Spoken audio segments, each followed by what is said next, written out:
Shalom Gerakan Pemuda, kembali lagi di Sabda Bina Pemuda on the Weekend edisi 2 Juli 2022. Sebelum kita mendengar dan merenungkan firman Tuhan, marilah kita bersatu dalam doa.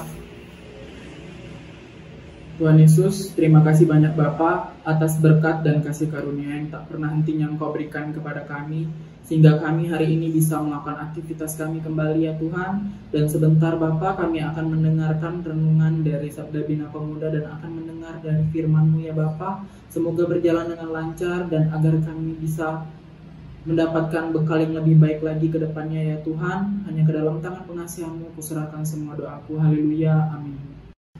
Pembacaan Alkitab kita hari ini terambil dari Ratapan pasal 3 ayat 31 sampai dengan 48 yang berbunyi, karena tidak untuk selama-lamanya Tuhan mengucilkan.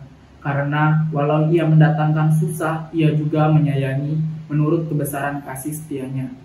Karena tidak dengan rela hati ia menindas dan merisaukan anak-anak manusia, kalau dipijak-pijak dengan kaki tawanan-tawanan di dunia. Kalau hak orang dibelokkan di hadapan yang maha tinggi, atau orang diperlakukan tidak adil dalam perkaranya, masakan Tuhan tidak melihatnya? Siapa berfirman, maka semuanya jadi? Bukankah Tuhan yang memerintahkannya? Bukankah dari mulut yang maha tinggi keluar apa yang buruk dan apa yang baik? Mengapa orang hidup mengeluh? Biarlah semua orang mengeluh tentang dosanya. Marilah kita menyelidiki dan memeriksa hidup kita dan berpaling kepada Tuhan. Marilah kita mengangkat hati dan tangan kita kepada Allah di sorga. Kami telah mendurhaka dan memberontak. Engkau tidak mengampuni. Engkau menyelubungi dirimu dengan murka, mengejar kami dan membunuh kami tanpa belas kasihan. Engkau menyelubungi dirimu dengan awan, sehingga doa tak dapat menembus. Kami kau jadikan kotor dan keji di antara bangsa-bangsa. Terhadap kami, semua seteru kami mengangakkan mulutnya, kejut dan jerat menimpa kami. Kemusnahan dan kehancuran, air mataku mengalir bagaikan batang air, karena keruntuhan putri bangsaku. Demikianlah firman Tuhan. Terpujilah, haleluya. Pembacaan SBP kita hari ini bertemakan angkatlah hati dan tangan kepada Tuhan. Seorang anak meronta dan menangis kencang karena dipukul ibunya. Sang ibu sangat geram karena anaknya berkali-kali dilarang main bola dekat jalan, tetapi tetap saja melanggar. Begitu dia jatuh, tersenggol sepeda motor, ibu ini malah memukuli anaknya sambil menangis berurai air mata.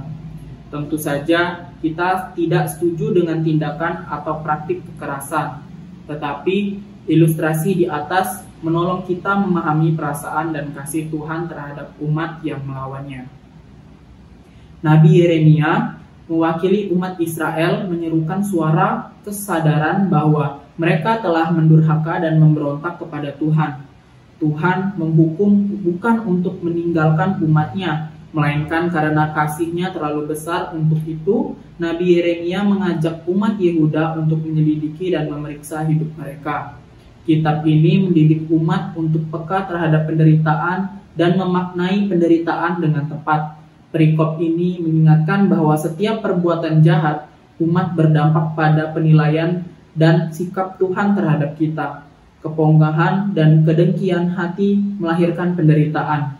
Bahkan Tuhan menutup akses dengan menyelubungi dirinya dengan awan, sehingga doa tak dapat menembus. Terpisah dari Tuhan mengerikan hidup orang. Sobat muda, perubahan sikap dan perilaku hanya terjadi apabila orang berdosa menyadari kesalahannya, lalu mengangkat hati dan tangan kepada Allah. Ini bukan sekedar gerakan fisik, tetapi memusatkan diri kepada Tuhan, meninggalkan cara hidup lama dan mengikuti jalan dan kehendaknya. Ketika kita tidak tahu bagaimana cara memulihkan relasi dengan Tuhan, mulailah dengan mengangkat hati kita kepadanya ketika kita dipanggil untuk menjadi alatnya. Angkatlah tangan dan katakan, ini aku Tuhan. Ketika tangan kita terulur, tangan Tuhan juga sedang menggapai kita. Selamat melusuri kehidupan yang penuh kejutan ini. Sobat muda, seperti ayat Alkitab yang sudah kita baca barusan, marilah kita merenungkannya. Tuhan Yesus sudah merencanakan semuanya untuk kehidupan kita. Jadi apabila kita mempunyai masalah atau pergumulan, marilah kita bawa di dalam doa. Karena juga Tuhan tidak memandang seberapa buruk kita, seberapa banyak dosa kita. Tetapi ketika kita datang dengan hati yang berserah kepadanya, maka Tuhan akan selalu welcome dan terbuka akan kedatangan kita. Dan juga tidak lupa untuk selalu berkomunikasi dengan Tuhan melalui doa dan pelayanan agar hidup kita lebih baik lagi ke depannya. Amin. Teman-teman, marilah kita bersatu di dalam doa. Tuhan Yesus, terima kasih Bapa atas berkat dan kasih karunia-Mu yang tak pernah hentinya Engkau berikan kepada kami. Baru saja Tuhan, kami mendengar firman-Mu dan merenungkan sabda Bina Pemuda ya Tuhan. Biarlah itu bisa menjadi bekal bagi kehidupan kami hari lepas hari. Dan Tuhan selalu memberkati kami dalam keaktivitasan kami ya Bapa, agar kami bisa tetap terus melayani dan memuji nama-Mu ya Tuhan. Terima kasih banyak ya Bapa. Haleluya. Amin. Baiklah, sekian renungan SBP kita hari ini. Sampai jumpa di SBP on the weekend minggu depan. Tuhan Yesus memberkati. Halo Gapers, kalian tahu nggak kalau Sabda Bina Pemuda Digital bisa dengan mudah didapatkan dengan mendownload Google Books di Google Play untuk pengguna Android. Dan untuk kalian yang menggunakan iOS, bisa membuka Google Play di browser untuk membeli serta mendownload Google Books di App Store. Gampang banget kan caranya? Cus, langsung aja di-download ya!